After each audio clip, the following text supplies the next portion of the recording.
Salutations, chers amis. Je présente à votre attention les dysfonctionnements et pannes les plus courants qui surviennent sur Ford Mondeo. On trouve principalement sur le marché russe des voitures équipées de moteurs à essence 1.6, 2.0, 2.3 et 2.5T. Le plus fiable est celui de 2 litres à aspiration naturelle. S'il est utilisé correctement, il peut parcourir 400 000 km sans réparation majeure. Le moteur 1.6 est également fiable, mais de nombreux conducteurs estiment qu'il n'a pas assez de puissance pour la Mondeo plutôt lourde. L'ensemble papillon du moteur 2.3 se bouche, c'est pourquoi la voiture peut ne pas démarrer après environ 70 000 km. Dans ce cas, des réparations complexes de la Ford Mondeo 4 ne seront pas nécessaires.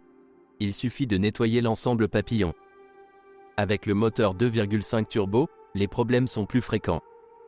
À 60 000, les joints d'huile commencent à fuir et à 120 000, le galet tendeur de la courroie d'entraînement et la pompe à carburant tombent souvent en panne. Réparer ces pièces Ford Mondeo 4 n'est pas bon marché. Il n'y a aucune question sur la peinture de la voiture, elle est à son meilleur, ce qu'on ne peut pas dire du chrome, qui s'assombrit et se couvre de points noirs. Les joints de porte durent 3 à 4 ans avant de se détacher. En fait, ce ne sont que de petites choses. Il est difficile de dire quoi que ce soit de négatif sur la carrosserie de la Ford Mondeo 4. Bien entendu, la corrosion est possible ici, comme sur toute autre voiture. Lors de l'achat, il est important d'inspecter les bas de caisse et les passages de roues. L'intérieur de la Mondeo de 4e génération est tout à fait conforme à la classe moyenne en termes de matériaux et de qualité de finition. Certes, vous devez traiter les éléments intérieurs avec soin et précaution, car le revêtement en plastique se raye facilement. Si vous le souhaitez, les imperfections peuvent être éliminées par polissage. Dans certains cas, il y a du jeu dans le siège du conducteur. En général, vous ne pouvez entendre que des critiques positives des propriétaires sur l'intérieur de la Ford Mondeo 4. La voiture est disponible avec des transmissions manuelles et automatiques classiques, ainsi qu'une CVT PowerShift. La transmission manuelle est l'option la plus fiable en raison de sa conception simple. Les problèmes surviennent rarement. Une automatique classique nécessite un fonctionnement correct, y compris une vidange d'huile tous les 80 000 km, elle durera alors longtemps, jusqu'à 400 000 km. Parfois, il y a des problèmes avec le convertisseur de couple, provoquant des changements de vitesse saccadés.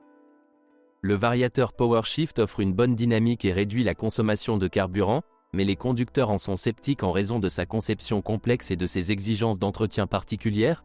L'huile du variateur doit être changée au moins 2 fois plus souvent que dans une transmission automatique. La suspension de la voiture est assez fiable. La durée de vie des pièces dépend du style de conduite, mais en moyenne les chiffres sont les suivants. Bague stabilisatrice 40 000 km, roulement de support de jambes de force avant 70 000, amortisseur, bloc silencieux de levier, roulement de roue, jusqu'à 150 000. Rien de mal ne peut se produire. Dire du châssis de la Ford Mondeo 4. L'équipement électrique de la voiture ne pose pas de problème et dure assez longtemps. Le générateur, par exemple, dure environ 150 000 km. Parfois, le faisceau de câbles électriques qui relie le couvercle du coffre à la carrosserie s'effiloche. Il n'y a plus rien à dire sur la Ford Mondeo 4 électrique. Il est préférable de choisir une version avec un moteur de 2 litres et une transmission manuelle, c'est l'option la plus fiable. Il est important d'inspecter la carrosserie pour déceler toute corrosion et de vérifier l'équipement électrique. Ce sont toutes les informations sur les problèmes de la Ford Mondeo. Si vous en savez plus ou n'êtes pas d'accord avec ce que vous avez entendu, je vous attends dans les commentaires.